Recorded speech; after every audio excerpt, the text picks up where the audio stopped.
తములు నిరంతరం శివశివ శివశివ శివశివ అంటూ నీ ధ్యానం చేసే ఉత్తమోత్తముణ్ణి బాధించలేవు.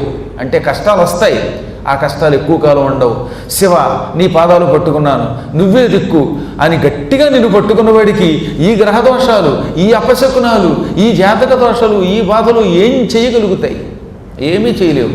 ఆ కష్టాలు వచ్చినప్పుడు ఇంకొంచెం భక్తితో నీ నామస్మరణం చేయాలి. క్షణాలలో కష్టాలు పటాపంచలు అవుతాయి. దానికి ఉదాహరణ చెప్పారు. ఓ చోట అగ్ని మండుతోందిట, అగ్ని జ్వాలలు పైకి లేస్తున్నాయి. ఈ అగ్ని జ్వాలలు కనపడకుండా చెయ్యాలని మిడతలు వచ్చి పైన వాలేయట. మిడతలు పైన నిలబడిపోయి ఈ అగ్ని కనపడకుండా చేద్దాం అనుకున్నాయి. ఏమవుతుంది? మిడతలు వచ్చి అగ్ని కనపడకుండా మూసేద్దాం అనుకుంటే అవే కాలి బూడిదైపోతే మళ్ళీ అగ్ని యథాప్రకారంగా పైకి వస్తుంది. ఈ గ్రహదోషాలు, అపశకునములు మిడతలు లాంటివి, నీ నామస్మరణం అగ్ని లాంటిది. నిన్ను పట్టుకుంటే ఇవేం చేస్తాయి అన్నాడు ఆయన. నిజంగానే నేను చాలాసార్లు చూశాను. ఒక్కోసారి కష్టం రాకుండా ఎలా ఉంటుందండి? భూమి మీద పుట్టాక దేవుడికైనా కష్టం వస్తుంది, అనారోగ్యం వస్తుంది, బాధ వస్తుంది. ఆ వచ్చినప్పుడు అన్నీ విడిచిపెట్టి ధైర్యంతో పరమాత్మను పట్టుకోవాలి. అప్పుడు ఇంకొంచెం ఎక్కువ జపం చేయాలి.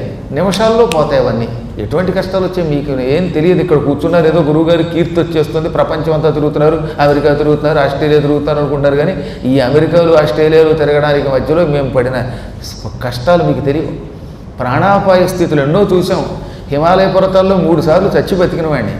కాబట్టి ఎందుకు చెప్తానంటే ఎప్పుడు భయపడకుండా ఆయన పాదాలే పట్టుకోవడం వల్ల ఏదన్నా తీవ్రమైన ప్రమాదం వస్తుందనుకుంటే సుందరకాండ వంటివి పారాయణం చేసుకోవటం వల్ల క్షణాల్లోంచి అందులోంచి బయటకు వచ్చేస్తున్నాం. మేము మామూలు కష్టాలు కాదండి బాబు, మీకు భయంకరమైన కష్టాలు సాధకులకు ఎక్కువ వస్తాయి.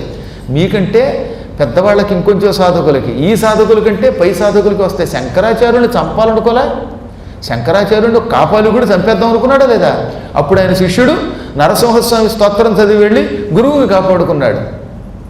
ఎంతమంది అలా జీవితంలో కష్టాలు పొందారు?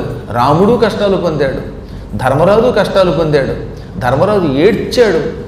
అసలు నా జీవితంలో కష్టాల నుంచి విముక్తి పొందుతాను అనుకున్నాడు ఆయన. ఒకనాడేమును ఆపదలకు విడుమరగాంచి విప్రులను చుట్టల పెట్టుకొని సుఖముండనో పుదుముకో ఇట్పాటెందుకలదే ఉర్విజనులకు అంటాడు ఆయన. అజ్ఞాతవాసానికి వెళ్లే ముందు ఏనాటికైనా ఈ దారిద్ర్యం నుంచి, కష్టాల నుంచి విముక్తి పొందుతానా? పోయిన నా సొమ్ము, నా ఆస్తి నాకు తిరిగి వస్తుందా? నా రాజ్యం వస్తుందా? నేను ఈ బ్రాహ్మణోత్తములకి, చుట్టాలకి, బంధువులకి, భటులకి ఇంత అన్నం పెట్టగలనా అని ఏడిస్తే అప్పుడు ధౌమ్యుడు అనేకమైన ఉదాహరణలు చెప్పి ఈ ఒక్కేడాది కళ్ళు మూసుకో, నీకు తిరుగు లేదన్నాడు. అన్నట్టే ఆయన మహాత్ముడయ్యాడు, శరీరంతో స్వర్గానికి వెళ్ళాడు. కాబట్టి వస్తాయి. ఇప్పుడు మనం ఏం చేయాలంటే హాయిగా సాధ్యమైనంత వరకు పరమాత్మ కథలు వినాలి. అనవసరమైనటువంటి భోగలాలసత్వం మీదకి దృష్టి పెట్టకూడదు. అందువల్ల ఈ ఫోన్లు వాటికి వెచ్చించేటటువంటి సమయాన్ని భగవత్ కథల కోసం వెచ్చించాలి.